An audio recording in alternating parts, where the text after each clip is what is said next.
It takes more than having a net negative number of lines of code in your career to be a great software engineer. This is episode 215 of the Soft Skills Engineering Podcast. I'm your host, Jamison Dance. I'm your host, Dave Smith. Soft Skills Engineering is your weekly advice show on the soft side of software engineering, the non-technical side of software engineering.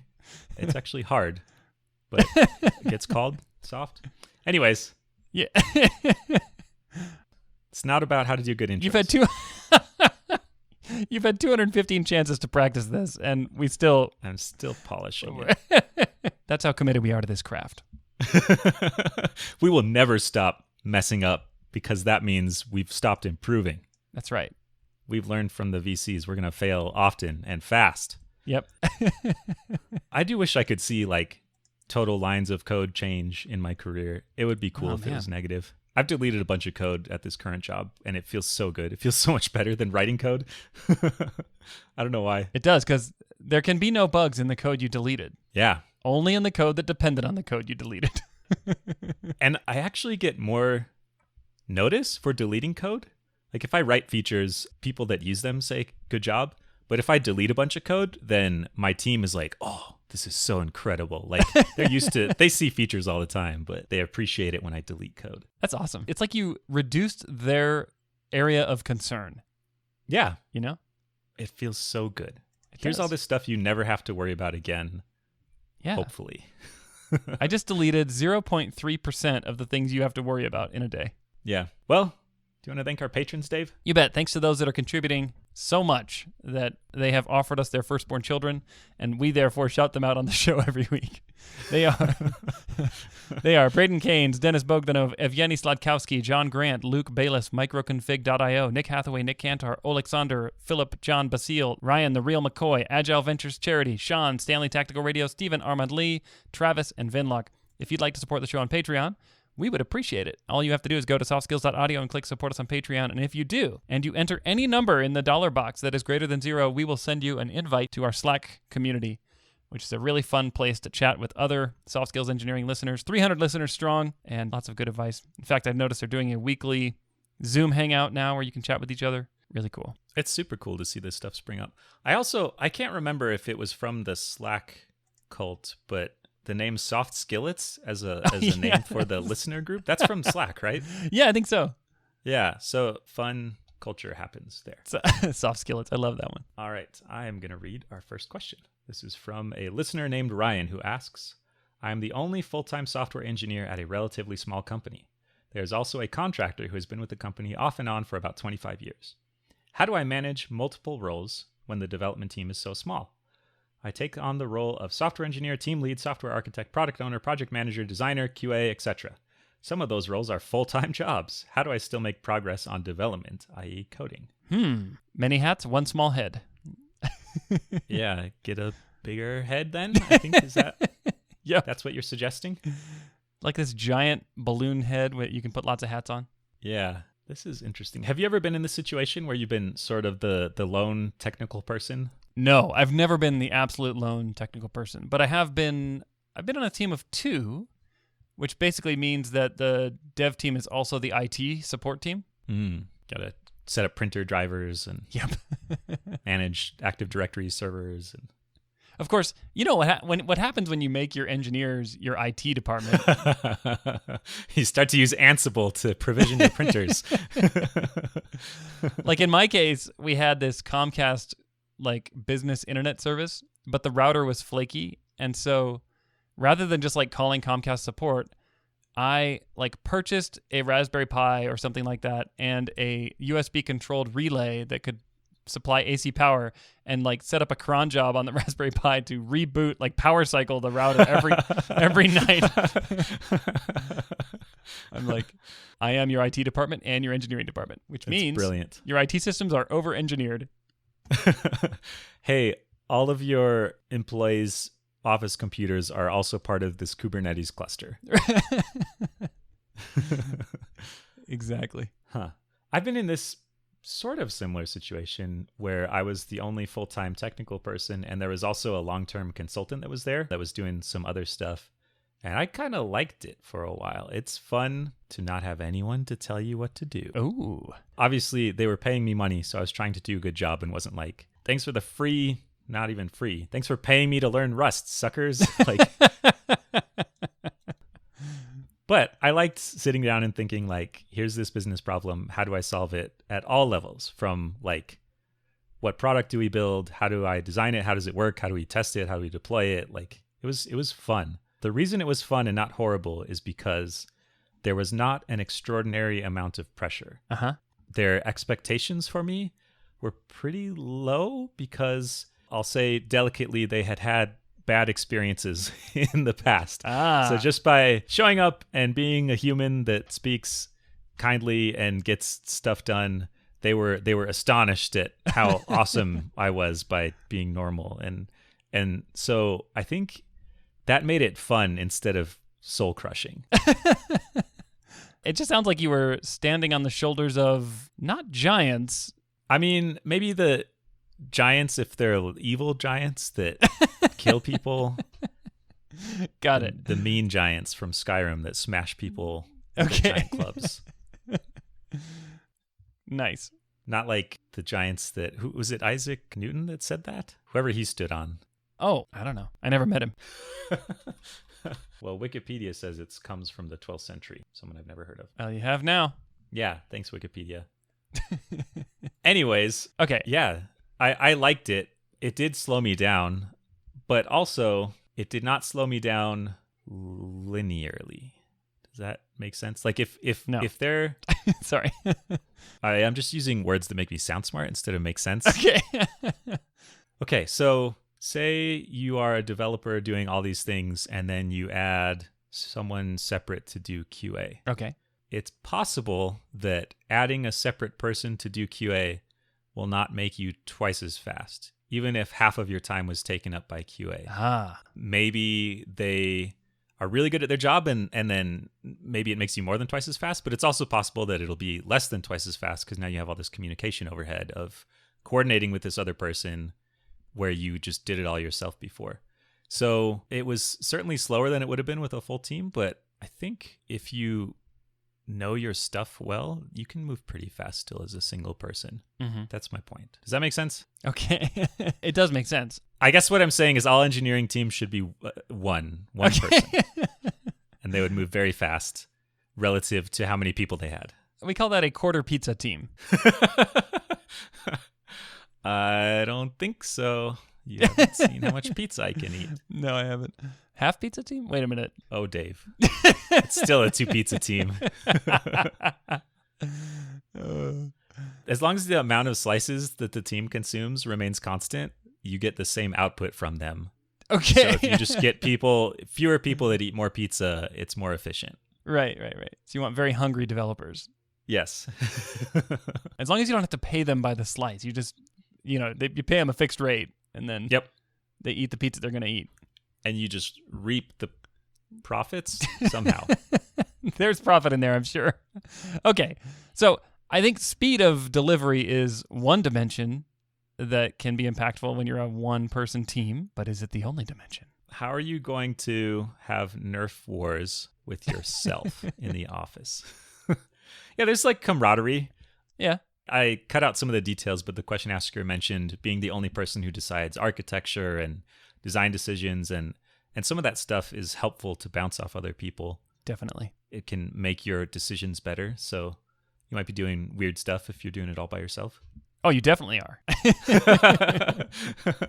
I mean, it might be even weirder with someone else, but you're yeah. I think your growth will be slower if you're the only engineer at a company. Because, as uncomfortable as it is to have your ideas reviewed and critiqued by your peers, those are the moments when you grow, when you're exposed to new viewpoints. Also, you won't be able to climb the ladder. You won't be able to have underlings, right? If there's a team of one who's gonna, I don't know, do your dry cleaning? What kind of stuff do underlings even Well, I mean, I was going to say, whose skulls will you use to build your throne? Yeah, exactly. And who's going to build it? You're not going to build it. You direct the skull throne laborers. Thank you for finishing my skull throne. Well, sir, it's not quite done yet. There's room for one more skull. I know.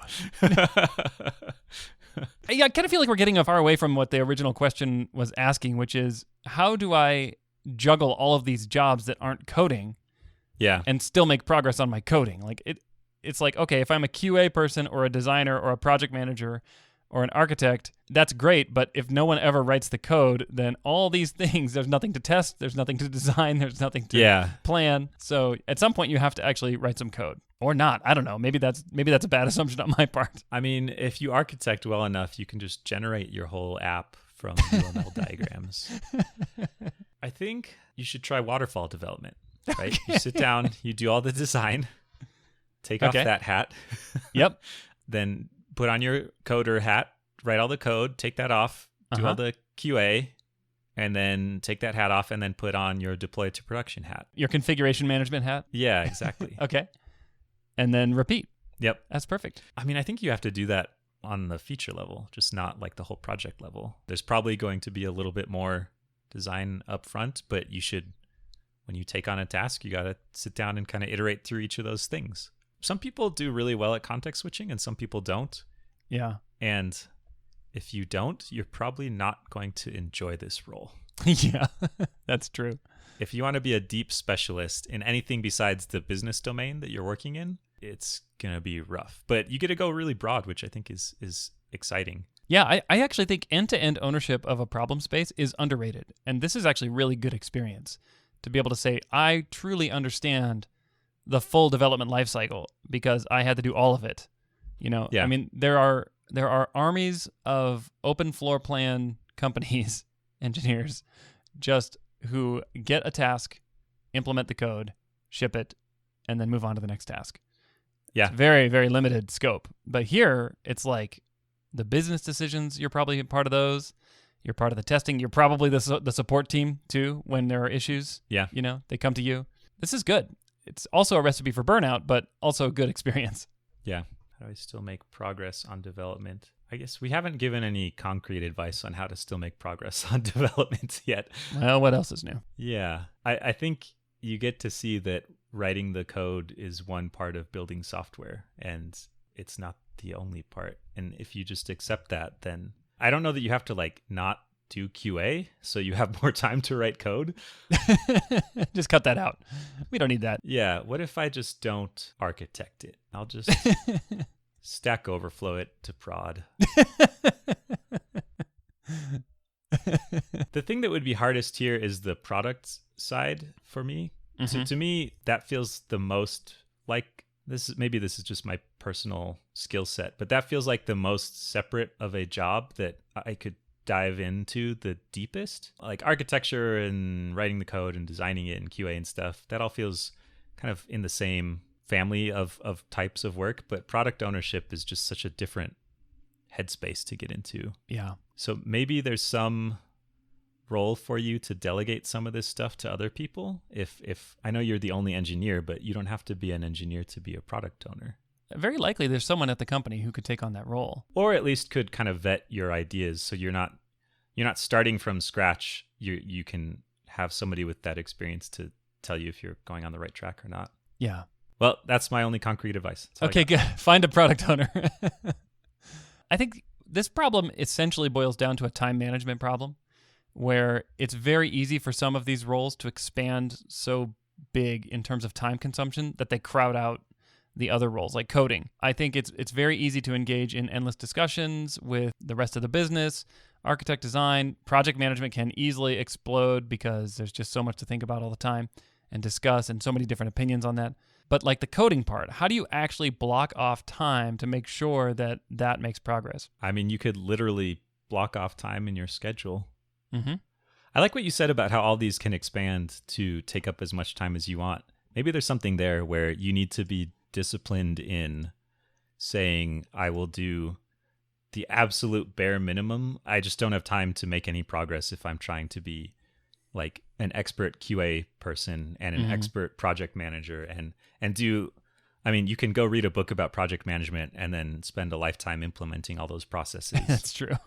Or you can do like the one project manager thing that will move your product forward, whatever you decide that is. So maybe it's taking little tiny slices of each of these roles instead of saying, I'm going to be an effective software architect.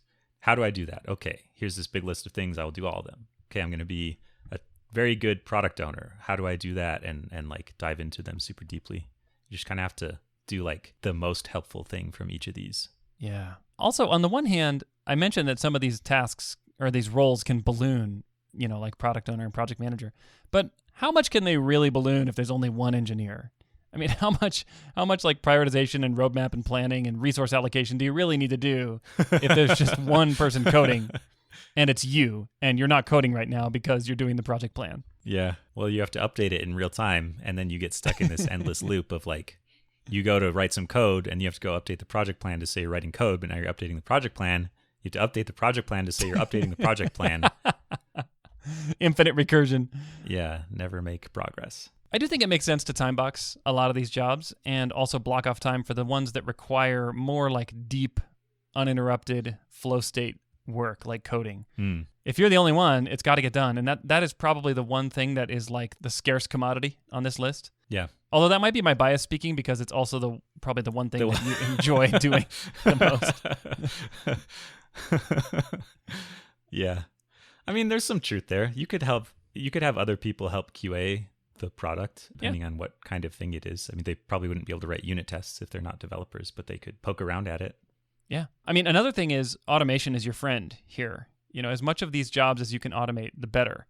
So if you're wrestling with tools that are slow and manual, get rid of those tools. You just can't afford to have tools that slow you down. If you have a very long, like, regression checklist for testing that you do right before every release, like, figure out a way to automate that. That'll be time very well spent. Yeah, I like it. Well, have we answered the question? Well, almost. There is one more thing you could lean into. Just embrace this situation. You're currently only wearing 5 or 6 hats, but why not take on more? Like HR. We already mentioned IT department. Maybe you could be the board of directors too. I mean, yeah, you basically become a solo founder of the company at that point, except you just have a boss still somehow. Until you take that job. Yeah. We didn't mention that, but hopefully your boss is aware of the situation and is not comparing your product owner output to a full-time product owner, etc. Like they have chosen to go with someone that will move very slowly because they're doing a lot of things at once. Right. Despite all the things I said earlier about how you can move faster if you don't have all the communication overhead. It'll go slower than if there's more people devoted to this, I think, and they just have to be fine with that. All right, now I think it's answered. All right. Shall we move on to our next question? Yes. Okay, I'll read this one. It says, "Hey, love the show. My question is this. I work in a small startup. About a year ago, our team documented what our Git workflow would look like. We agreed on things like rebasing instead of merging to master and never squashing our commits into one, that sort of thing. One of our developers is now making a fuss about following these rules and constantly does their own thing. After speaking to them about it, they shut me down and said it is up to the individual developer to decide how they use these tools. There have been some heated discussion on merge requests with this person, telling our senior devs that they don't want to hear their opinions. This person started at the company 6 months before me, and I am only a junior engineer myself, so I'm not sure if there really is anything I can do. I have been at the company for 2 years. I have offered to help them learn how to use Git the way our team agreed, but was told, quote, no thanks, I'll do it my way. What is the best way to navigate this situation? Is this something I should escalate to my manager, or should I just get over it? Thanks for the help. Can't wait to hear you rip this one apart." Is that in a good way or bad way? I don't know. Like the way I rip apart a slice of pizza out of the pizza? Yeah. Huh. I hope we don't have a reputation for completely trashing our question askers. Heated discussions on merge requests with this person, telling our senior devs that they don't want to hear their opinions. So I think you have a jerk problem masquerading as a Git problem. It sounds like this person is either like a very Git specific jerk or just hard to work with in general. Okay. Bad news, I guess. The problem is worse than you thought. You can't. I mean, if you switch to like mercurial, then it's not like the problem would go away. It'll bubble up in some other fashion.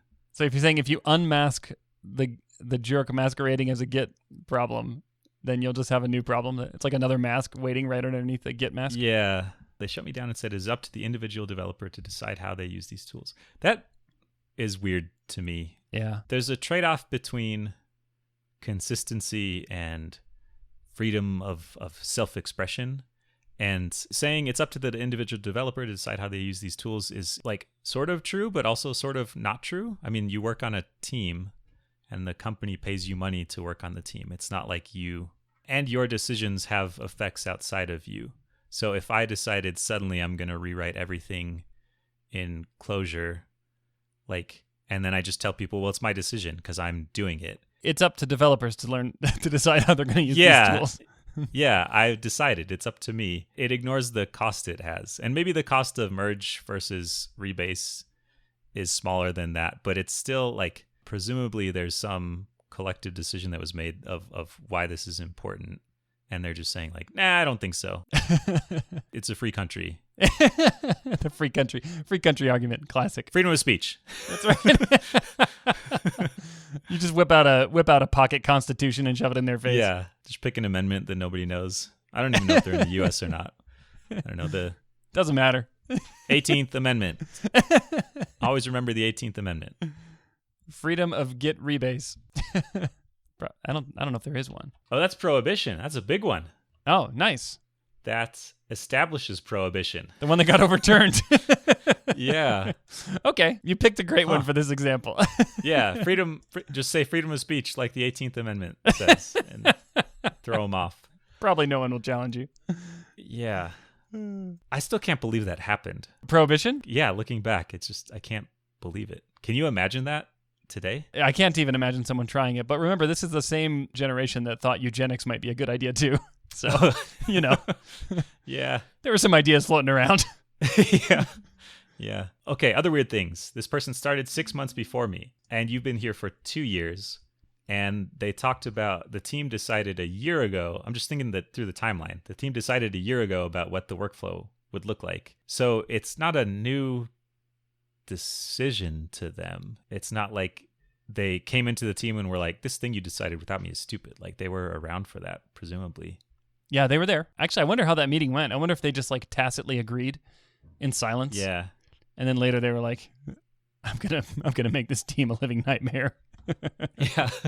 I'll show them all. It does. So heated discussion, telling our senior devs they don't want to hear their opinions, shut me down, said it's up to the individual developer.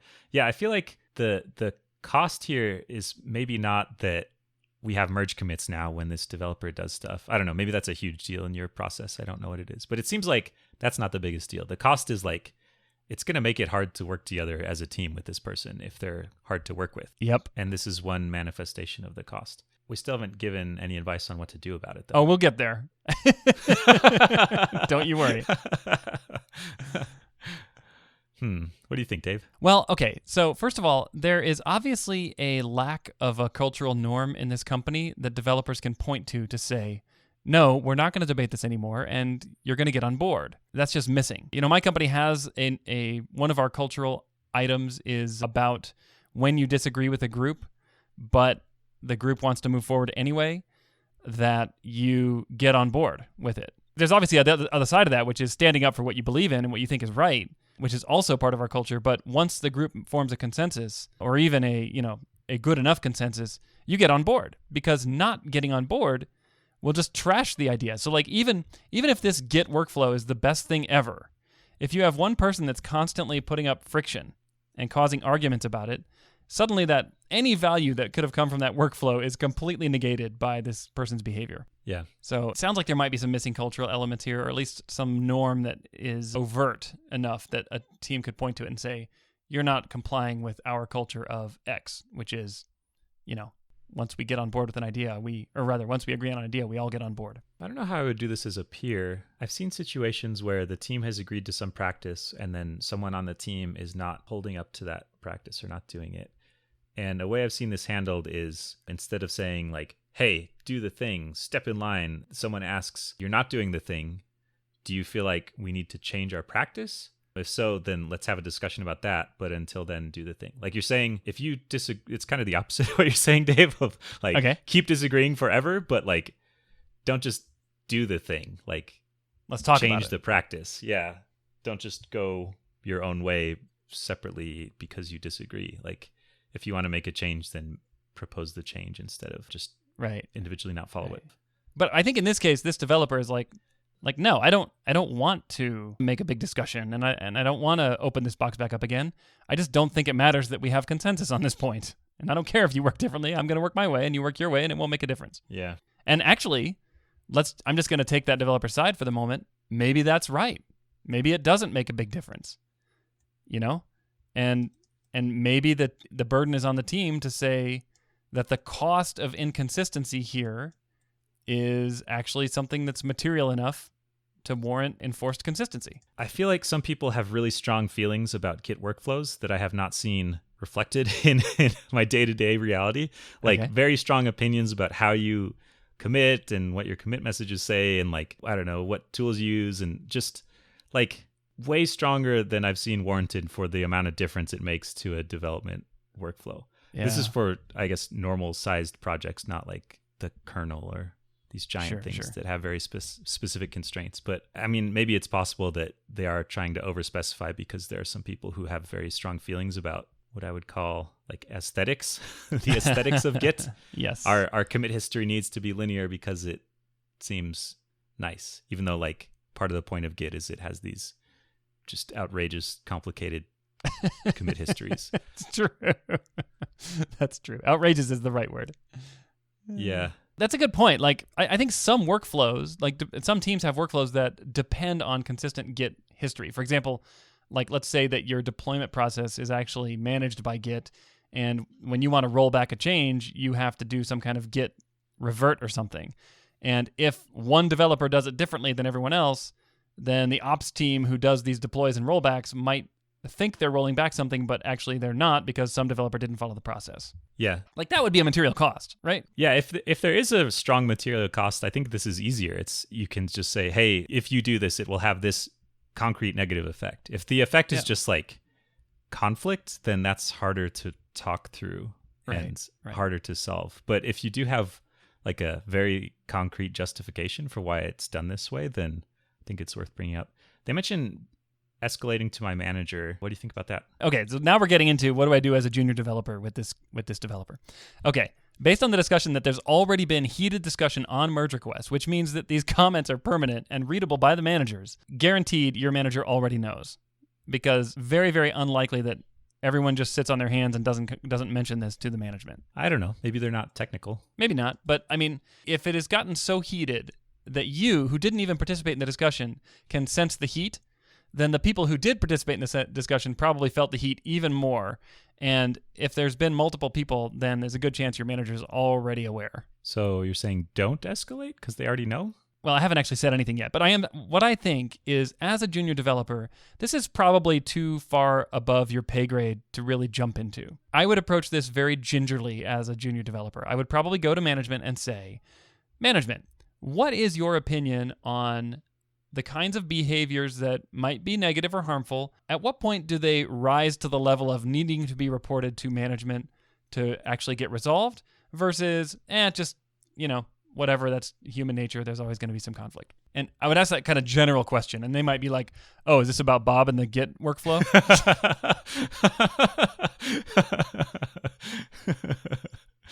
Yeah, I can just see this conflict between like we all agreed to do this thing and there's this one person who's not doing it. I think the larger problem here is that it makes it harder to decide and do things as a team if you have this feeling that it doesn't matter what we decide, we're just not going to do it. Yeah.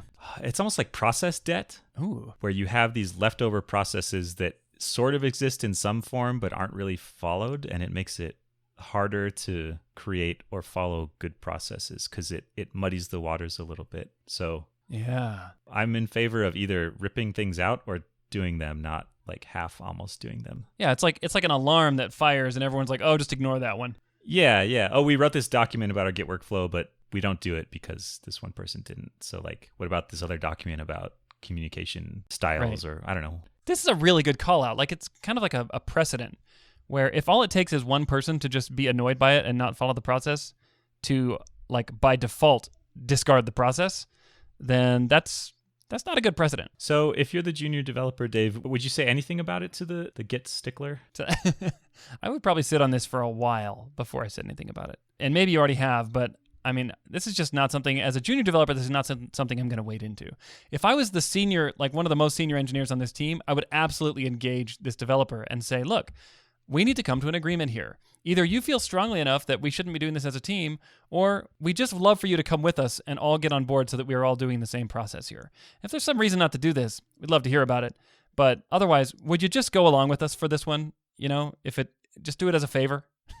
So I would try to resolve that, and I would go directly. I probably would not involve management on this one. Yeah. But as a junior developer, I'm probably just going to sit this one out and let other folks deal with it. Yeah, that's a good point. They already did try to bring it up a few times. It sounds like they talked to the person.